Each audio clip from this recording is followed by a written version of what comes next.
Well, it's starting to look a lot like Christmas here on Parliament Hill. We've got the Hall of Honor that's been decorated, and there'll be more decorations coming out in the next few weeks. But there's nothing festive about the way a lot of families feel who have autistic children. And today that issue was brought front and center to Parliament Hill.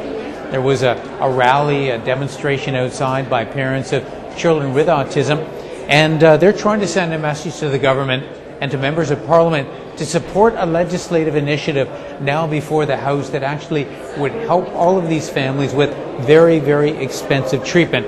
So we're going to take you outside right now so you can see what happened on the Hill, and immediately following that I'll have a brief conversation with one of the MPs who really has been in the forefront of trying to help autistic families, and that is the NDP's Peter Stouffer, a Member of Parliament from Nova Scotia. Right now, let's go outside and see what happened on the Hill. What we're hoping to accomplish is to send a very clear message. Our children need treatment. There's valid and science-based effective treatment out there. We've known this for a long time. They can't keep putting their head in the sand and keep pretending if they ignore it, it'll go away.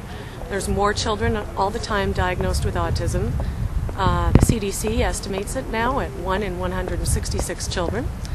And these children are desperate for treatment. And in Canada here, we have no national strategy, and there's no universality for treatment for children with autism. So we need the universality and the comprehensiveness of being under Medicare. And we elect our best and brightest to help us do that. So we're expecting them to do that. First of all, we're sick and tired of the passing of the buck, which that's the game that's been played for a long time now and continues to be played with this current Conservative government.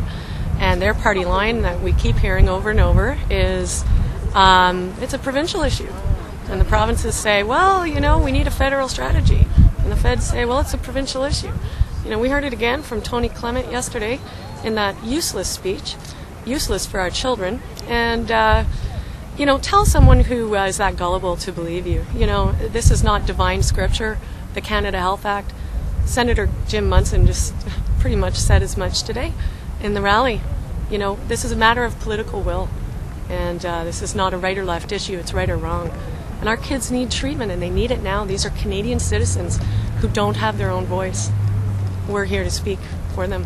Any specifics to the legislation you'd like to see changed as soon as possible? Treatment for Medicare, for autism under Medicare. And if that means mending the Canada Health Act, that's what it means. If you had the ear of the Prime Minister right now, what would you tell them? I'd say these stop denying these children treatment and dignity to a productive life. This is an easy solution. It could have been done yesterday. There's no reason to not do it. It's unethical, and it's abhorrent, the situation right now for children with autism. Well, I'm here in the foyer at the House of Commons with Peter Stouffer, the Member of Parliament, New Democrat from Nova Scotia. And Peter has been very involved in the issue of autistic families. Tell me, we had an event on the Hill today. What was the purpose for that? You were definitely a part of it. Yeah, the purpose of it was to respond to Minister Clement's press conference yesterday. And basically what we're asking for is a national strategy for families with autism so that the federal government can work with the provinces and territories to develop the best standards practical, including resources, financial and human, to help the families with children with autism. Now, where is this particular movement right now? Where's the legislation? I have a bill, C-211. Mr. Sean Murphy from Prince Edward Island has 304. That is actually coming up for debate. But Mr. Andy Scott has a motion that Mr. Blair Wilson, will be bringing forward on Tuesday, and then a vote shortly after that. So what's going to happen then? Are we going to move closer to this, or is this just part of a legislative sort of process? It's going to take a long time yet? There's no question. As you know, motions are not binding on government. Right. But we've been working with Stephen Fletcher, the Parliamentary Secretary to Health, to have the wording of the motion acceptable for government. I've agreed with it. Mr. Scott's agreed with it. We believe the government will agree with it. And if they will support it on a Tuesday, basically the government is committing themselves to a national strategy for autism. And we know that the delivery of health care is by the provinces, but as you know, there's a patchwork sort of systems for children with autism across the country. Alberta treatment's to 18, and Nova Scotia treatment is on a trial basis only for a selective group of kids. That's unacceptable.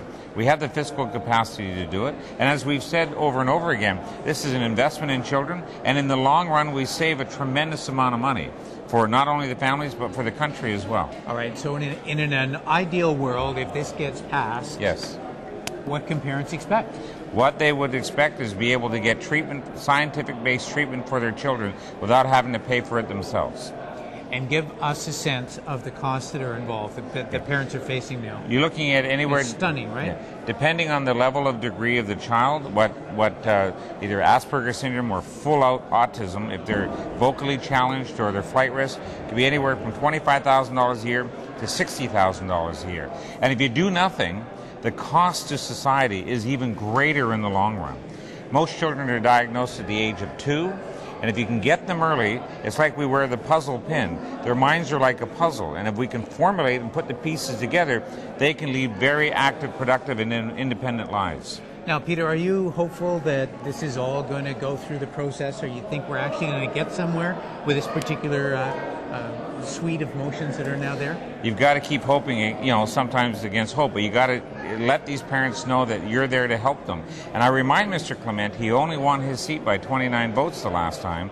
He is the Health Minister of Canada. He can make this happen with the stroke of a pen if he really wants to. We've got the fiscal capacity to do it. The provinces are looking for direction and help, but most importantly, families and children with autism deserve a better life.